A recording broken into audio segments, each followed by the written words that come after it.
Welcome, one and all, to the Revolutionary Wrestling Podcast here on YouTube and Spotify.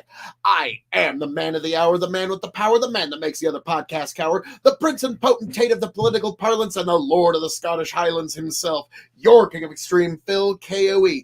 You can find me not only here at Revolutionary Wrestling Podcast on YouTube and Spotify. You can also find me at KOE Nation on YouTube, TikTok, and Twitch. That is K as in King. O is an oh my God. You can find KOE Nation on YouTube, TikTok, and Twitch. E is an extremely happy to know you can find KOE Nation on YouTube, TikTok, and Twitch, folks. I'm nothing if very on brand.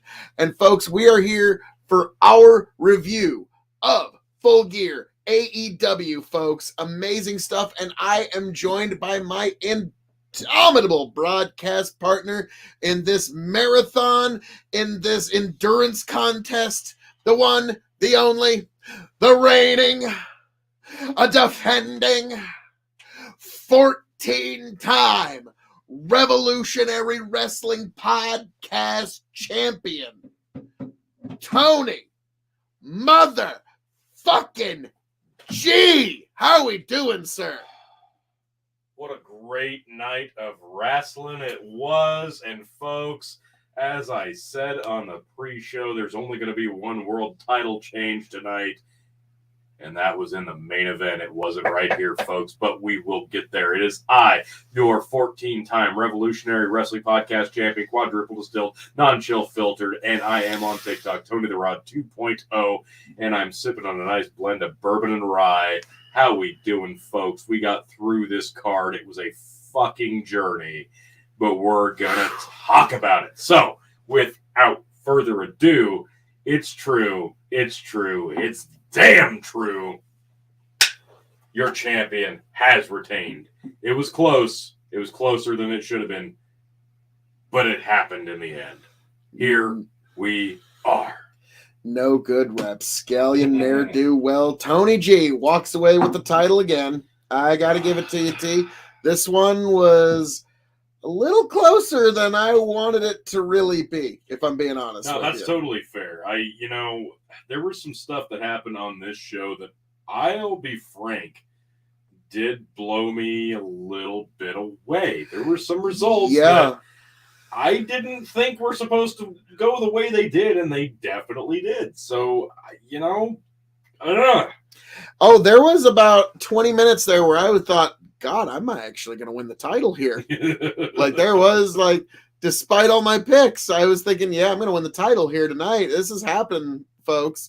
And so, let's be frank. Well, we can skip over the pre-show. I think that's fair. Yeah, that's fair. There wasn't anything really to write. Danhausen showed up for a minute. I don't know what. That's about it. Yeah. Did he? Yeah.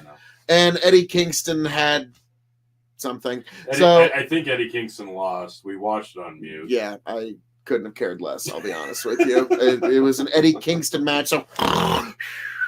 No, he's a great talker, Phil. You don't give him enough credit for that. Well, let me know when he starts. So what was the first match of the? Oh, it's Jungle Boy. Yes. So we started this. We did. We started this off with the cage match, which actually surprised the hell out of me, but I'm glad they did.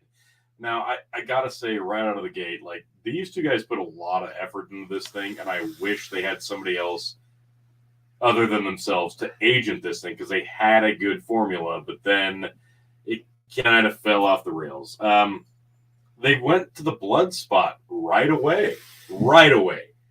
Jungle Boy starts bleeding right away, but they got an amazing visual. Luchasaurus had his face shoved up in the chain links, and a droplet of blood drops off his forehead, hits the chain link, and rolled down the chain link. It was a great visual. Jungle Boy's got kind of the unfortunate thing, which there's nothing you can really do about it physically. He's got blood that just dries quickly. Yeah, and like Mick Foley's. Went to it. Mick Foley's got the kind of blood that just stays wet all night, and True. so like there's some Ric Flair, he just stays wet with blood all night. When after they blade, it's not gonna stop. No, Jungle Boy, there's 3 times his face dried off, and so now this is one I get it. It's a cage match. You want the crimson mask, but I don't really think Jungle Boy needed it. Not this early, but it was what it was. And then Christian kind of stole the show for us right out of the gate because yanks the key out of the ref. He looks like $1 million. He lift pockets the key off of the ref. He gets in. They take him away. You're like, oh no, the door's open, and then you realize, oh, this isn't a WWE style cage match.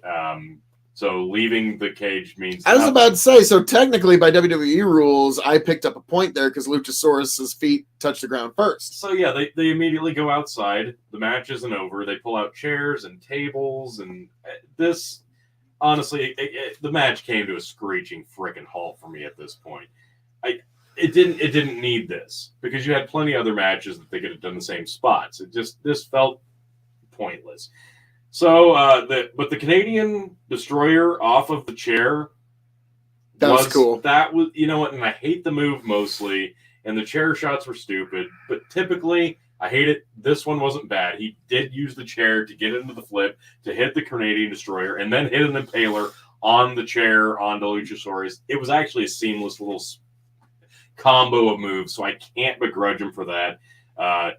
Jungle Boy hit a decent pile driver on Luchasaurus, which was visually impressive. But then Jungle Boy kicked out of a tombstone and a face plant combination, which took me completely right back out of it.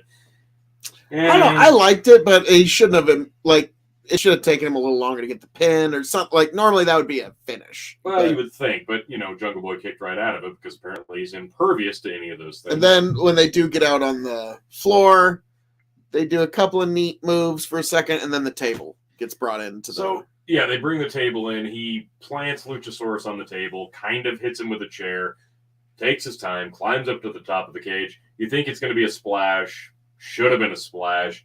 Drops an elbow that probably hurt Jungle Boy's legs more than anything else.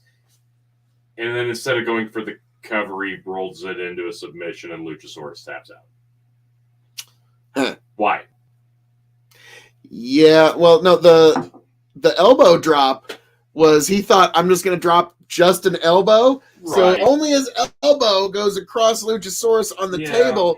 And if I was Luchasaurus, I would have kicked him right in the teeth the minute he came through that curtain. Are you kidding me? He flew 20 feet and just dropped an elbow right onto your sternum. I'd be pissed. Like, he didn't do a splash or anything that holds the principle of flat on flat. Right. So I'd be pretty, I hope those two are really good friends because I'd be fucking pissed if somebody dropped a fucking elbow right into my fucking sternum. When I was 17 years old in a backyard wrestler, I had the common sense to at least hit you, Phil Kiwi, with a splash and not a fucking elbow drop. Yeah, and that's backyard kids. Yeah, there you go. But granted, we used that Secrets of Pro Wrestling Revealed. That was our how-to manual. True. Look, this should have been a splash. You've got a big guy on a table, small guy jumping off the top of a cage. Visually, the splash would have been better, but he opts for the elbow, and for no reason rolls into a submission. Yeah, should have just pinned him, but whatever. Anyway, it could have been a lot fucking better. It could have been a lot worse. I'm gonna give it 2.5 for what it was. I'm going to give it 2.75. I liked it more than you did. But it was also, the minute they started going out of the cage and bringing the table in, there was better ways to do that. Now, granted, you had Christian with one arm, so he can't really be bringing in tables and such. Yeah, it's a shame So that we he only made- got so much of Christian. He made the most of what he could do. So, yeah, 275. So, next.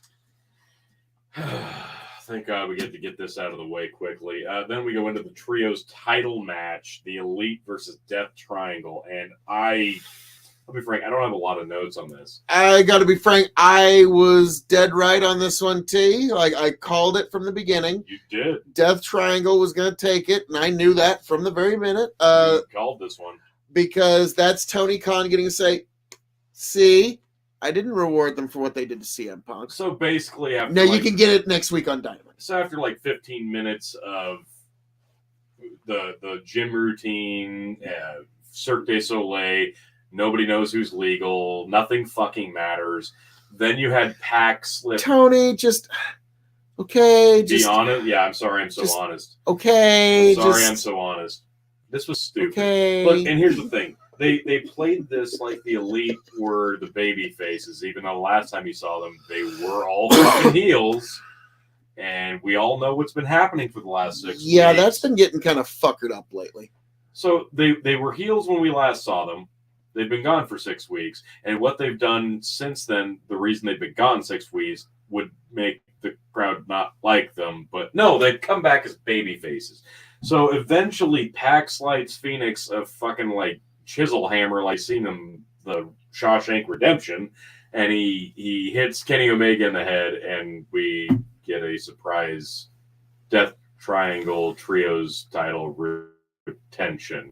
Ray Phoenix got the pin on Kenny Omega. Nobody gives a fuck. So I gotta say, like, Ray Phoenix, considering Kenny Omega was one of the most protected guys in pro wrestling a year and a half ago, and now you got a pin over. I mean, my God. So Ray Phoenix is world championship material. Was stupid. I'm sorry. There were some visually stunning spots.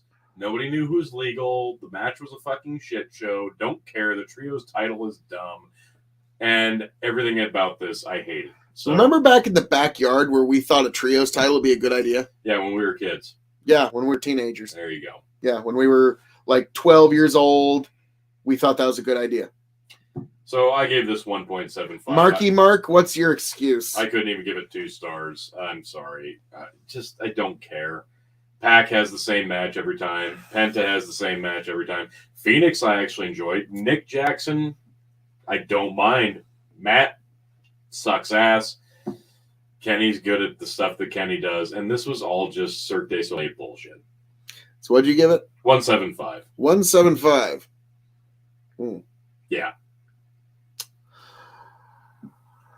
Go ahead. 375. So we can move on to the next. You suck so hard. 375. I liked it. I'm sorry. I love Young Bucks and Lucha Brothers matches. Okay? I love them. I'm sorry. Watch me in your judgment. I don't care. Unbelievable. 375. Unbelievable. I enjoyed it. All right, so let's go on to the TBS Championship match. Jade Cargill, the rightful champion, going up against Nyla Rose, the one that stole the championship. Jade Cargill, I gotta say, she's looking fine tonight.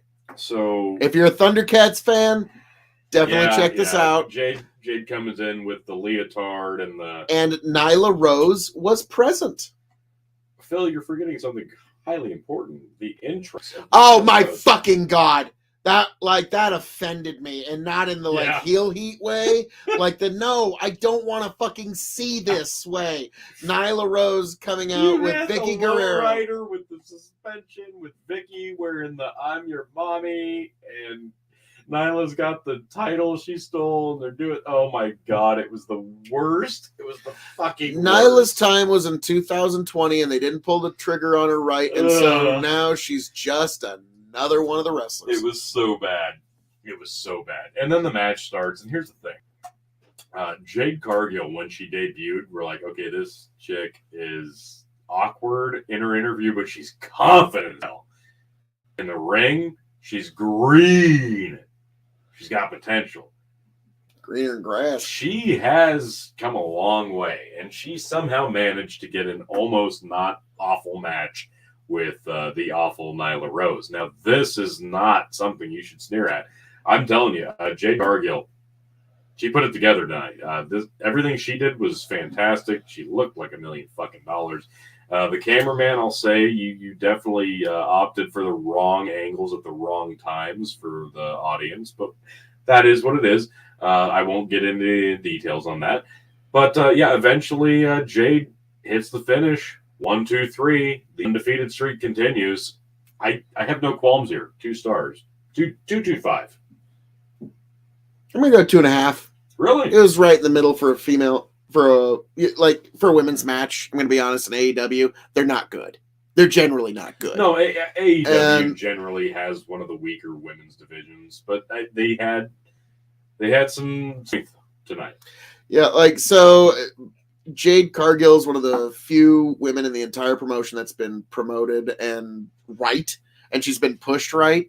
Because, like I said, Nyla Rose need to be given the King Kong Bundy push. The Andre, she needs to do the Andre the Giant stuff, where it's the immovable object. Sure. You can't move her, you can't slam her, you can't do it, and she just does power moves for a couple of minutes and then gets us pinned. That should be the Nyla Rose match, and instead she's getting thrown around by everybody on the roster, doing jobs for everybody on the roster. So I'm afraid there's a bit too much tarnish on the trophy now. The blooms come off. I don't know what metaphor you want to use. The window with Nyla Rose. It is what it is. And this is Jade Cargill's time, and so this was the right decision.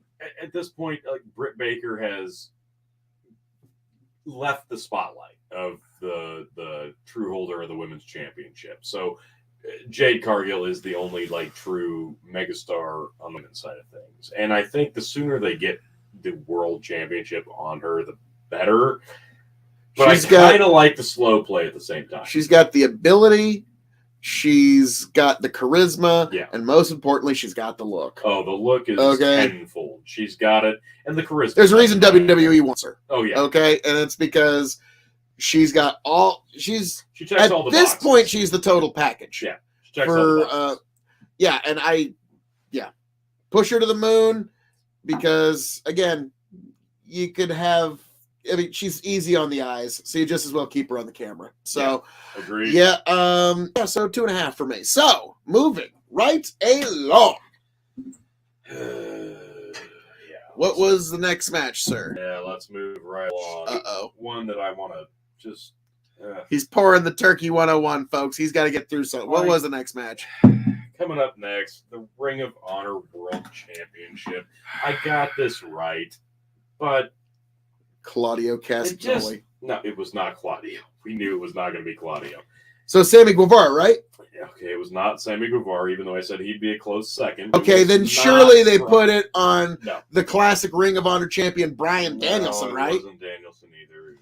Jericho retains, which I predicted. Thank you very much. But this was awkward. It was a 4-way. This is so far pressed from what a real, actual, honest-to-God Ring of Honor World Championship match would have been. This is Jericho's flavor of sports entertainment in AEW with the Ring of Honor title on the line. So you had some of the best wrestling you could imagine between Claudio and Danielson. You had some amazing spots, seamless spots, that shouldn't even actually fucking work because of logic from Sammy Guevara. And then you had, Jericho was also there. Chris Jericho was in fact present. And even to the point that this turned into the Chris Jericho show where he stopped selling moves. He had the Lion Tamer locked in and 8 forearms and kicks and just growled it off. Oh, yeah, Jericho and Tony, he hit the most devastating reverse elbow in all sports entertainment. The Judas Effect elbow. Twice! He hit a leaping one. God damn it. Twice, Tony. So, Claudio that ate the pin? I don't. Claudio Castagnoli took 2 Judas effect elbows, T. I don't even care because at this point they've proven that Jericho is not the name to get the Ring of Honor brand back over. We knew this going in. This is just Jericho stroking Tony Khan's ego, going, "Look, man, you had to fire Punk, so I'm your biggest star. Better treat me right and let me have a pretend world title for a show that doesn't exist anymore." And he couldn't even drop it to his buddy Sammy, which they teased a lot. Look, they need to let that go a little longer because Kirby, Tony, he is le champion.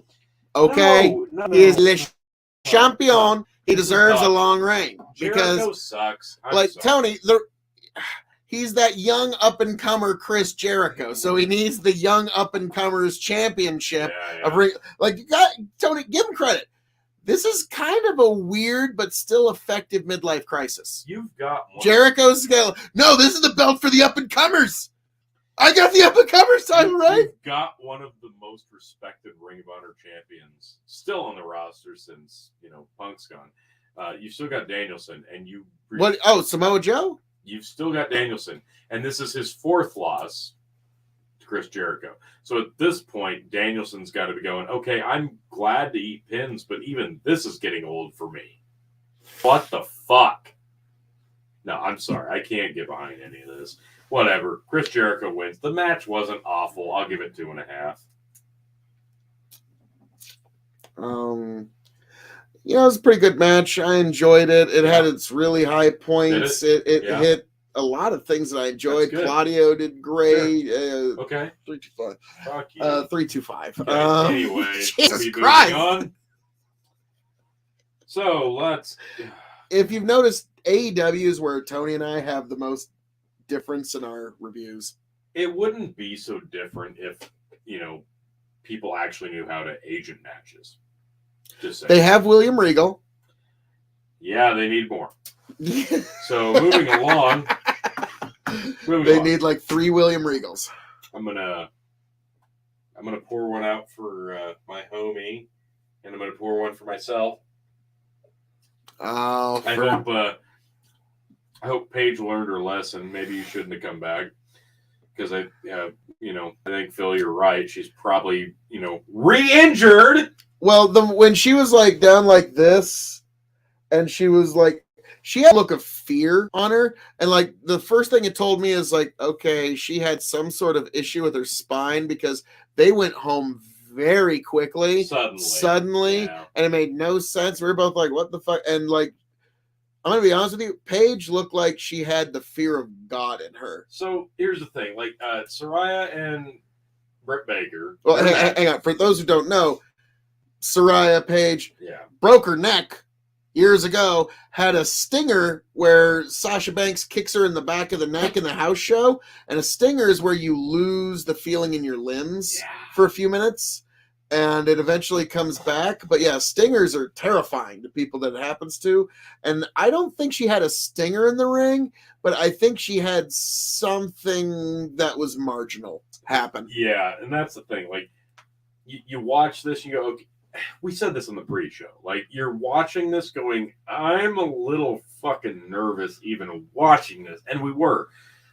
And there was some fine spot. Like, there was nothing wrong with this match. I love Baker. I've always enjoyed Paige and Saraya's work. Like, there was nothing wrong here. But then, the finish kind of crept up on us. Like, wait, why did they do that, Saraya? Yeah, it was like some sort of like side slam or some shit where they went they went home right after that. I'm like, and just the look on Paige's face, because her hands were down like this. She looked like she was about to cry, and it wasn't that, I'm so happy that I'm back. Yeah. It looked like, okay, fuck, I really can't do this anymore.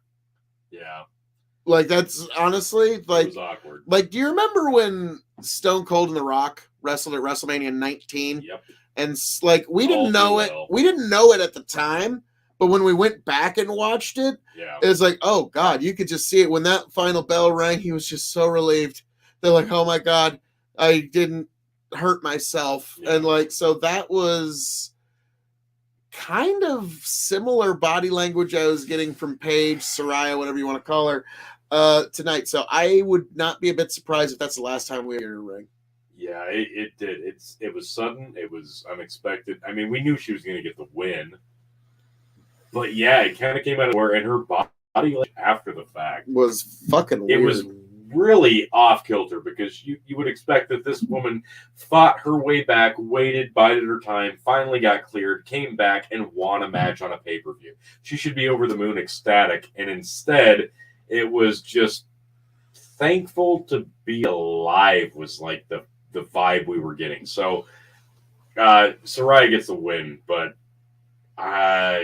this might have been it. This might have been the swan song. This might have been finally going, okay, I don't need to seek out any more doctors because shit, maybe they were right all along. I unfortunately kind of get the same idea. So we will see in the future, but I got a feeling in the coming days we're going to have breakdowns of this and people are going to be talking about how Saraya might truly be done. Let's move on to the TNT title, the triple threat. Called it! Phil did call it. I don't know how. I don't know why. Because I picked who's the biggest star in the match. I'm going to try to break this down quickly and explain why they went the way they did. Wardlow's been booked like absolute dog shit since he beat MJF. Terrible. He's been feuding with security guards. He's been booked like dog shit pretty much since after Cody moonsaulted on him from a cage. The only shining spot was the MJF actual feud match. And then after that, they had nothing. They didn't know what to do. So I understand why. Okay, so in a triple threat, they gave the opening. This wasn't bad. You had 3 power. I actually do want to see a rematch. I do. Believe it or not, with a triple threat with 3 big powerhouses. I would like to see more with this. So Wardlow at the end gets the crescendo power bombs on Powerhouse Hobbs. Joe rolls back in with the belt, hits Wardlow in the back, gets the pin, 1, 2, 3 on Hobbs. No, he got the Kikita clutch. And then Hobbs does the whole I'm just passing out because I refuse to tap out because God forbid we have something visual for the fans. Right. Like, I get it. Like, a lot of guys don't want to tap out, but like, here's the thing. If you're a heel, like, it's one thing I always insisted. If you're going to tap out, you tap out big. Like, like, I'll never, like, for Steve Austin, when he got in Kurt Angle's ankle lock, when he was on his disastrous heel run. But at least he fucking committed to it. Yeah. And he tapped so hard, the guy in the back row could see the fact that Steve Austin was tapping. And so that's my one gripe with that. But I'd say 3-star match. I enjoyed it. Honestly, this wasn't bad by any means. Like I said, I would like to see more. Let's do it again, but they won't. So my big problem here was the fact that they didn't really know what to do, which is weird because they had a story here. They didn't know how to tell it, so they kind of club over their own bullshit. So Joe cheats to get the win. He didn't cheat because it was a triple threat. There's no rule. So he hits Wardlow with the belt, gets a clutch, gets the tap out. That's fine. He rolls out. Now he's the TNT champ and the Ring of Honor TV champ. So that's fine. Now you have a actual legitimate opposition heel kind of for Wardlow to go after to get the belt back. So I see what they're trying to go for here. But the problem is they could have established this weeks ago and actually gotten somewhere tonight with the match. Instead, you had to go to the pay-per-view to establish the storyline. Makes sense. So I feel like it takes a long time to get to England or Rowboat. But if you finally give Wardlow a real legitimate opponent, rival, and conquest with getting his belt back, fine, great. But I don't think you had to have him drop it here. I think the thing that would have made more sense, he pins Powerhouse Hobbs, and then Joe and Wardlow feud over who's the best TV champion and establish which one's the which. Obviously Joe, but I'm not going to complain. And he's the better TV champion, clearly. And I went with it just because, like, okay, who's the star here? They're trying to establish Ring of Honor. They're also trying to establish You this have fucking never been this TNT kind title. to Samoa Joe. Never once. But I'm sorry, when the people he's in the ring with are Powerhouse Hobbs and Wardlow, if you go up to any number of people in this world and say, name some wrestlers, it's going to take them a goddamn long-ass time to get to fucking Wardlow and Powerhouse Hobbs. It ain't going to take them that long to get to Samoa Joe. Still a weird decision. I agree with it wholeheartedly. I couldn't disagree with it more. Well, your King of Extreme was correct. So what can Well, I say? your reigning defending champion should be vindicated, and it'll happen soon. Later, but for the moment, I was riding high. At that time, I was riding high. So, what's the next match, sir? Moving right along, we go into another women's match. We had the interim women's champion of AEW, Toni Storm, going up against Jamie Hayter. And dear God, did this get convoluted as fuck. Okay, I've actually got a theme song for this match. Okay. Are you ready for it? Yeah, I am. This is the match that never ends. It just goes on and on, my friend. Well, they just started wrestling it, not knowing what it was, and they'll just keep on wrestling just forever, just because. And yeah, so that was there was 4 times they should have gone home. So and they didn't. They had an all right match, and then Reba comes down. No, they had 1 really long, boring match or 3 pretty decent matches, depending on how you want to look at it. That's fair. So Reba comes down towards the end. She would think would be the end, but no. Reba comes down, gets involved. Should cost Storm the match. Nope. She overcomes, kicks out of the pin. And then she can't get the pin herself over Hayter. Then Dr. Trent Baker comes down. Gets all interfered. Hayter should get the win, right? 1, 2. No, doesn't get the win. Then Toni Storm misses 2 or 3 pins. Can't get the pin. Then they take the turnbuckle off. And Toni Storm eats the turnbuckle. And then finally succumbs to a fucking pinfall. You do have a new women's interim AEW World Champion in Jamie Hayter. And Britt Baker celebrates oh, I'm so proud of you, so happy, so excited, which makes some fucking just little sense. Because Baker's the star of the group with Hayter. Why would she be so excited? And if you're going to get... This tells me that Thunder Rosa's definitely not going to come back to drop the title. Yep, Thunder Rosa's greatest rivalry in AEW has been contract negotiations. Second would be Baker. But first those contract negotiations has been her greatest rival in AEW. So I don't understand this weird booking, but they wanted some surprise, so whatever. Well, Tony, we got plenty of titles. You're not a billionaire's kid with live action figures to play with. So yeah, of course you don't understand the booking. This is some angle he's had in his mind when he was 16. I'm not 14 booking it with wrestling figures in my room. Yeah, got it. Yeah. But now as an adult, having an early midlife crisis. Yeah, no. That'd be so much better. Booker of the Year. And Adderall, allegedly. Booker of the Year. So, I don't know. This was fine. 3. I mean, it was surprising good spots. The false finishes I liked. So, 3. Nah, 2.5. Okay. That's fair. First time I've liked an AEW match less than you tonight. Let's talk about this one. Tag match. Sting and Darby Allin versus Jeff Jarrett and Jay Lethal. God, I was so close, T. I was so close. Oh, yeah, you're right there. Jeff Jarrett, Jay Lethal, they were right there. So you had Jarrett and Lethal come out, and then you had the body bag fake out. There's a body bag laying there. They go check it out. Oh, no, it's not. Okay, and then it's not. And then Darby shows up and does the Darby, I'm a human cannonball. And then Jarrett's in the ring pretending like he's a fucking idiot for the millionth time ever. Sting's never shown up behind me before on TV in 4 different promotions. Okay, 3. 4. Now. I guess this would be the 4th. 4. Yeah, this would be. Yeah. Let's see, WCW. TNA. So we're counting that as a promotion? Oh, yes, we are. Ugh, Jesus, really scraping it did better numbers than AEW's been doing lately. Scraping the bottom of the barrel, are we, huh? TNA's done better TV numbers than AEW. Like what decade though? Doesn't matter. Okay, so yeah, better numbers are still better numbers. So anyway, well, yeah, WWF had better numbers than they do now back in the late '90s. If you want to play that, so did Jerry Springer.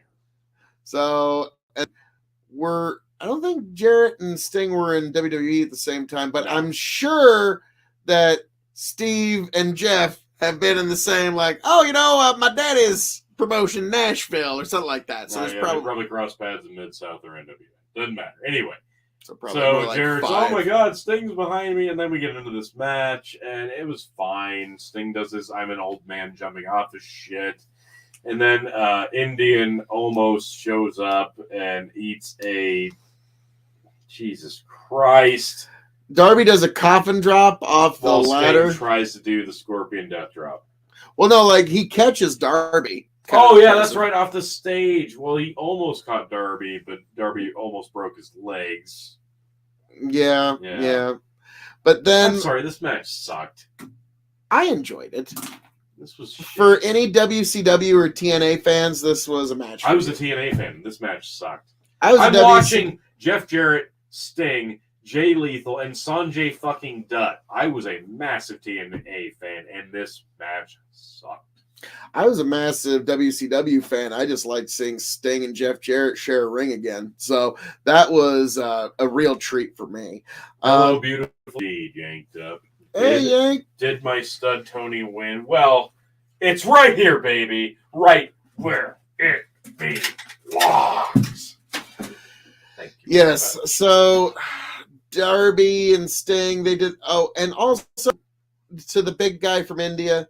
What in the hell are you doing, sack of shit, dropping Sting on his back like that? Sting. That was nice. Like that pissed me off seeing that, because Sting, you don't bump Sting around, especially if you got a chance to do a power move. Don't sack him down like that. Like Sting's got spinal stenosis. He shouldn't be taking any bumps. Well, Sting, Bryan Danielson, Saraya, Matt Hardy. Matt Hardy's been concussed like 6 times in this promotion. They don't care about, health. Damn. Is what it is. It's AEW, folks. And they're supposed to be the one run by the wrestlers. K-Fab. Your head's fine. We could hit you with a sledgehammer. You're fine. Well, K-Fab, the brain injuries, I guess. Yeah, it's fine. So I don't know. This was fine, I guess. 275, whatever. I don't care. Sting and Darby get the win. Sting, Sting, Darby, Jarrett, Lethal. I'm gonna go and give it 3.2. Wow, could have been better. Just if they didn't bring out the big guy. Generous, yeah. Overly. If they didn't bring out the big guy, I'd probably give it 3.5. Yeah, overly generous. Okay, let's talk about Jesus. To be fair, you're a little critical. Look, this card was doomed from the get-go for me, but is what it is. Here's the thing. We're almost there. We're going to talk about the tag team title match next. Now, here's the thing. The Acclaimed and Swerve in Our Glory have done a trilogy of matches now. At the pay-per-view, the last one, Swerve and Our Glory were the champs. The Acclaimed were the challengers. They had a perfect momentum. They had the crowd. The crowd was losing their shit deep into that show when they should have been exhausted, but they were losing it for this match. They should have done the title change here, but Tony Khan refused to call an audible. So instead, a couple weeks later on TV, that's when we do the title change in a match that they overly contrived. It was okay, was not as good as the first one. So, of course, we have to do a trilogy, right? Well, guess what? You should have a trilogy gradually get better. Instead, this just got worse, and this was the worst of the 3 matches. They pretty much played the greatest hits from the entire rivalry, and Billy Gunn kind of got involved, but it was mostly a non-factor, and the crowd was fucking dead. Yeah. That's the telling part. Billy Gunn coming down kind of got a, Yeah. But you got to, like, Tony, like I said, this show was an endurance test. It was a 4 or 5 hour show. Let me repeat. 10 to 10 minutes for my glory to Bruce, name them, might as well have. And then, bro, we swerve in our glory them all, bro. It was a marathon, but again, let me rephrase. The first time these two teams faced each other, it was deep into the pay-per-view, and the crowd popped. They went crazy for this match. This time around, they'd seen it. And guess what? The storytelling wasn't there. So, no, that further proof the worst match in the trilogy. I wish it weren't, because I liked the first match so much. Second one, this one, Boy, howdy, Bearcat had a hard time moving himself around, didn't he? And Keith Lee finally says, no, I refuse to chop the fingers off of my opponents with the hedge trimmer, so I'm going to leave. And then Acclaim gets the win. It was stupid. I'm sorry. This was dumb. 2.5 tops. The match was actually structured well, so I'm going to give it 2.75. Boy, that's generous. There's parts I enjoyed. Played as part of fuck this, I'm out. Perfect. I enjoyed those parts a lot more the first time. Yeah, but 2.75. I'm sticking with it. That's my story, and I'm sticking to it. So, moving right along. Before we get into the main event, there was a special announcement that I think bears repeating because of the controversy surrounding the all-important Trios Championship. Oh, God. There's going to be a best-of-7 series. Thank God. Surrounding the Death Triangle and the Elite. Thank God. We didn't, Tony, do you know what we have been missing in AEW and we have not been getting enough of? That is the Young Bucks and the Lucha Brothers in matches together. We, the history of AEW, that's been a thing that we've been sorely lacking, sorely missing, sorely needing. So thank God we have that. I feel like you're going to address something here, T. Yeah.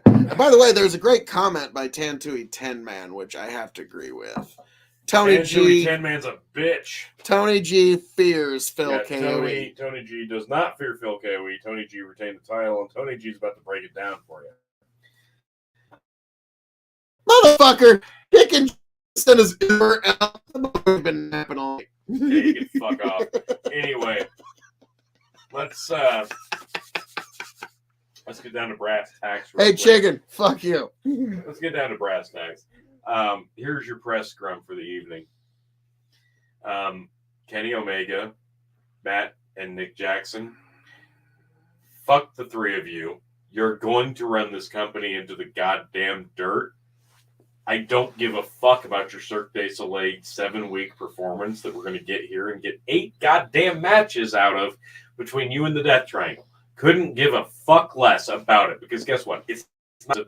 We've seen you do flips. We've seen you do Canadian Destroyers. Whoa, we got to see you do triple tombstone pile drivers tonight. I was about to say, Tony, they did 10 Canadian Destroyers.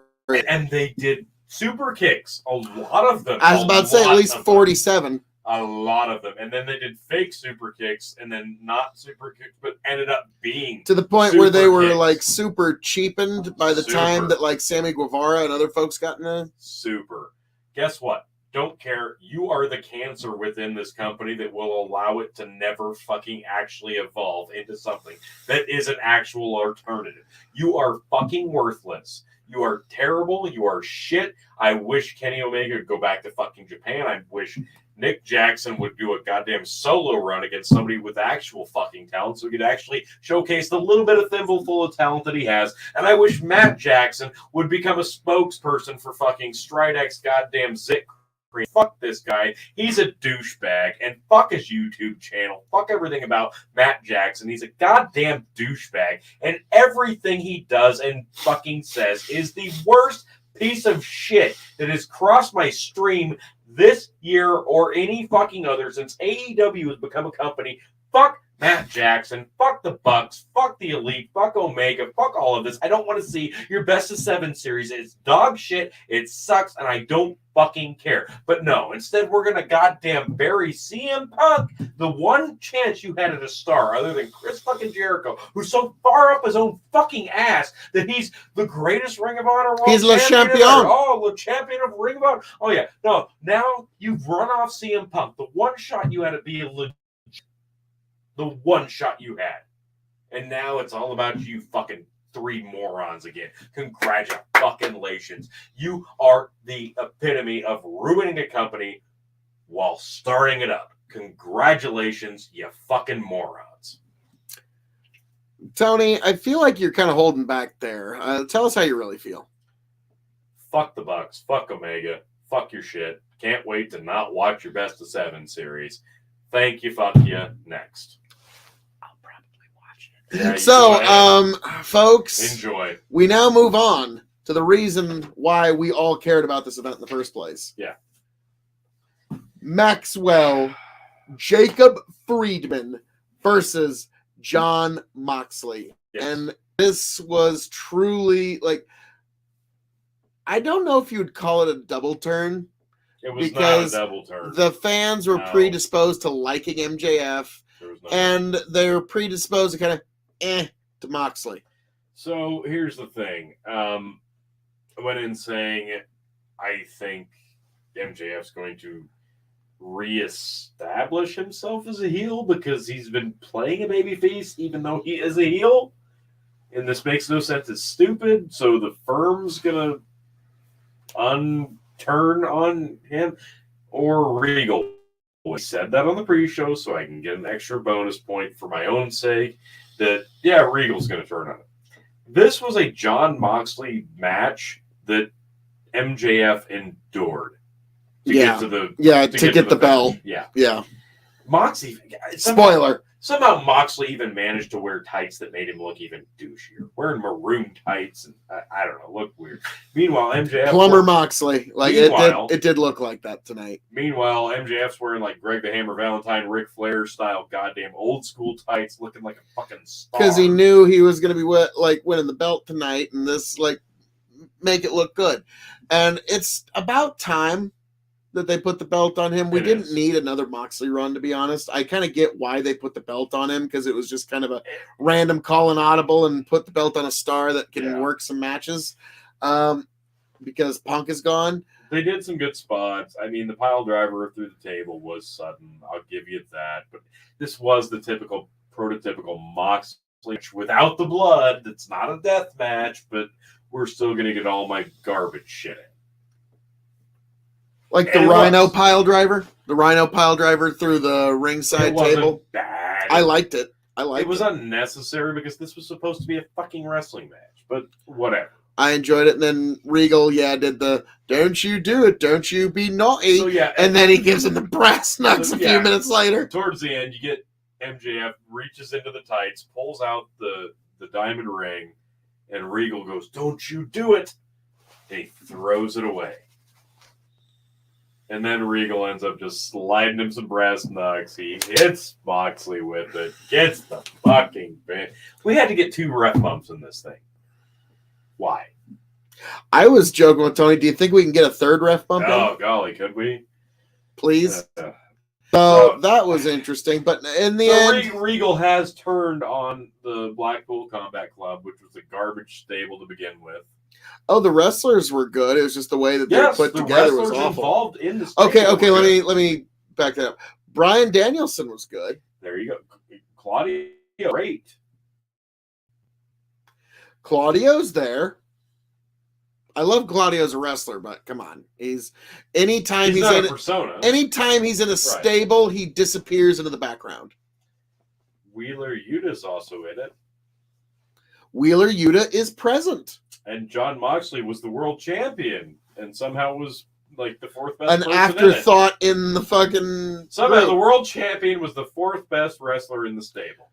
God, it's like the Nation of Domination all over again. Yeah. So the main eventer was not even the best guy in the stable, and then the Rock overcame. This is fucking over. Yes, and now we get the MJF era. which thank Christ. Yeah, when we did the Danielson versus Moxley match, and then Regal came out, we're like, oh, we're going to form a crew now. I'm like, well, this fun year of wasting Bryan Danielson, and here we are. So hopefully now Danielson can get back to actually being a fucking talent. And can we please get MJF versus Danielson? I don't even care who wins. It was a decent fucking match, because guess what? God damn it, you stupid motherfucking piece of shit, Tony Khan. You stupid motherfucker. Let it out, T. Let it all out. You dumb son of a bitch. You've had over a year to book Bryan Danielson versus CM Punk. And you're like, no, we're going to slow play it. Eventually we'll get to it. You know how we'll eventually get to it? We're going to eventually get to it by making Danielson lose basically every fucking match he has. And now, gone, and Danielson means goddamn nothing. It's been over a year. Name off the top of your head 5 Bryan Danielson wins. What are your 5 favorite Bryan Danielson wins out there, folks, in AEW? None. 0, zilch, nada. Like, you might be able to think off the top of your head like 2, but even then, 1. Exactly. Unfortunately, Danielson loses all the time. His fucking star power has been buried now, worse than it was in WWE. Tony, and now CM Punk's gone. Okay, and you didn't do Danielson versus fucking Punk. I gotta push back. Stupid motherfucker. I gotta give some pushback here, because Bryan Danielson, depending on the company he's in, would be signed with AEW and doing incredible jobs to folks in AEW, or he'd be signed to WWE doing incredible jobs for folks in WWE. At least they'd be on a fucking platform. He's like a well-paid Dolph Ziggler. Now, this is ridiculous, because when they signed both of these guys within the same month and a half fucking window, everybody wanted to see Danielson Punk. And they had over a year to do it. And you didn't do it because we're going to slow play it. And guess what? You never got to it and you forgot about it. And guess what? Now, Punk is so pissed at your stupid ass that he's actually ready to go back to WWE and forgive Triple H. So congratulations, you damn son of a bitch. You fucked up and you backed the wrong goddamn triple-headed horse with the Elite. You're going to do best of 7 series. Meanwhile, they could. That's way better than a CM Punk match. So way better that the best of 7 Punk for Elite versus the Death Triangle is going to be so much better than Punk versus Stone Cold Steve Austin at WrestleMania. You dumb motherfucker! Congratulations. I know you are the dumbest fuck, Tony Khan. Kudos.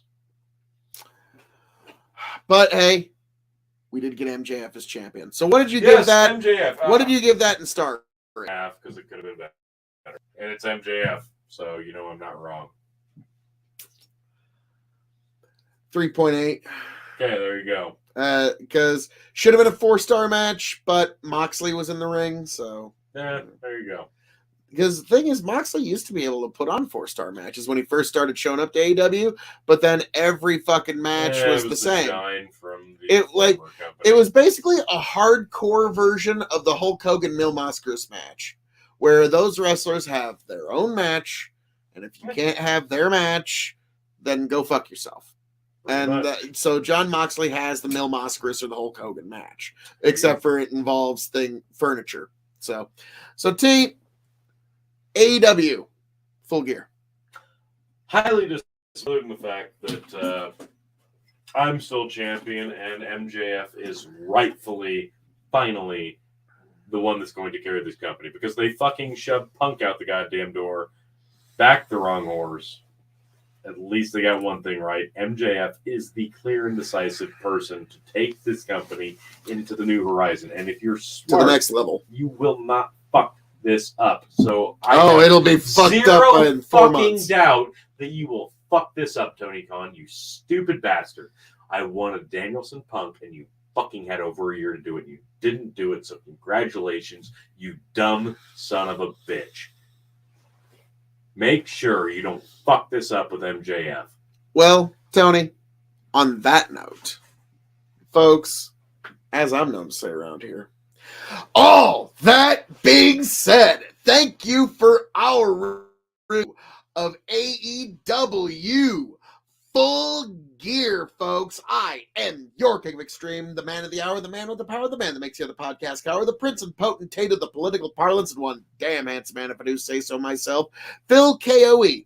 You can find us here at Revolutionary Wrestling Podcast on YouTube and Spotify. Be sure to find me, Phil KOE, on YouTube, TikTok, and Twitch. And be sure to find this guy over here, Tony G, on Tony the Rod 2.0 on TikTok, folks, as well as Linktree/Big Buckin' for all of our varying links.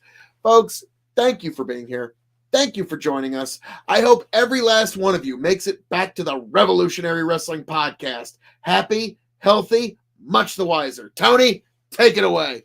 I'm still here. You're still reigning, defending, 14-time Revolutionary Wrestling Podcast champion. And I am doing so humbly, and I hope, hell, you will like, share, and subscribe to the channel, YouTube, Big Buckin' Empire on Facebook. We got the for both, whatever. Linktree/Big Buckin' for all the platforms, all the shows, all the formats. Folks, you've got one more week of Major League Wrestling for 2022. That's coming next weekend at Survivor Series, next Saturday. So be sure that you are here for the Revolutionary Wrestling Podcast coverage, predictions, results, review of WWE Survivor Series 1 week from tonight. I promise it's going to be amazing. And then after that, we will do our year in review for 2022. And after that, 2023, folks. I'm about to say, what a shitty year it's been, folks. So, looking forward to New Year's. We're getting through it. We will see you next weekend for Survivor Series. Make sure you're here. Do not miss it. Catch you next weekend. And see if it just smooths itself out. Back, tell you what I'll do. If I ever get back, I promise to refabricate you, raging rivers of gold. That's what the brochure advertised. And now we're lost, we gotta take it down.